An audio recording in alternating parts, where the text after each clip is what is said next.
High বন্ধুরা, কেমন আছে সবাই? আজকে আমি বানাচ্ছি সর্ষে দিয়ে রুই মাছের ঝোল। এই জন্য আমি একটা পেস্ট তৈরি করে নিচ্ছি। আদা, রসুন, লঙ্কা, জিরে, কাঁচা লঙ্কা, লাল সর্ষে, সাদা সর্ষে এবং পোস্ত পেস্টটা আমি বানিয়ে নিলাম।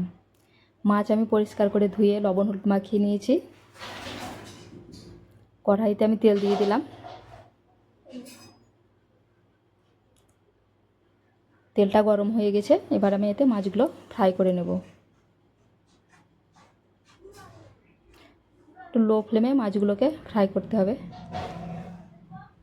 দেখুন, খুব সুন্দরভাবে ফ্রাই করে নিচ্ছি।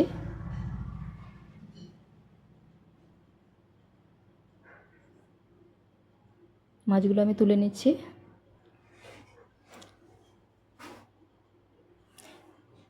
এবারে বাকি মাছগুলোকেও আমি একইভাবে ভেজে নেব।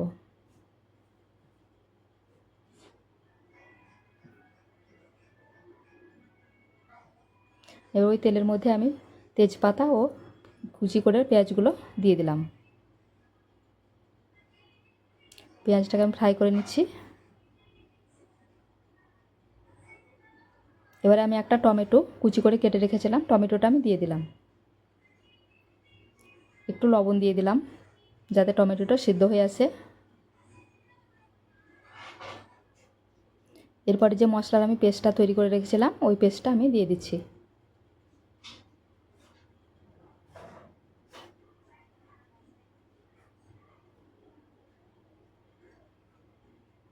ধনে গুঁড়ো দিয়ে দিলাম। একটু হলুদ গুঁড়ো দিয়ে দিচ্ছি। এবার একটু লঙ্কা গুঁড়ো দিয়ে দেব, যেহেতু প্রথমে কাঁচা লঙ্কা দিয়েছিলাম ওই জন্য একটু কালারের জন্য গুঁড়ো লঙ্কাই দিয়ে দিলাম। মশলাটা কষানোর জন্য একটু পরিমাণ মতো জল দিলাম। খুব সুন্দরভাবে মশলাটা কষিয়ে নেব। স্বাদ মতো চিনি দিয়ে দিচ্ছি। দেখুন, মশলাটা আমার কষানো হয়ে গেছে, তেল ছেড়ে এসছে।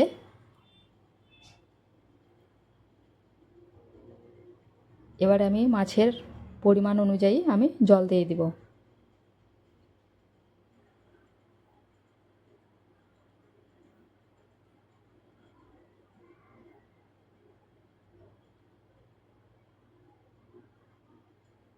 মাছগুলোকে আমি দিয়ে দিচ্ছি ঝোলের মধ্যে।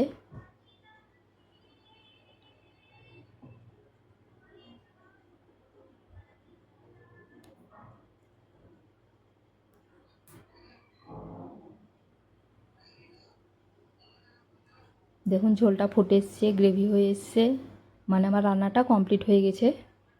রান্নাটা যদি আপনাদের ভালো লেগে থাকে অবশ্যই একটা লাইক কমেন্ট করে জানাবে।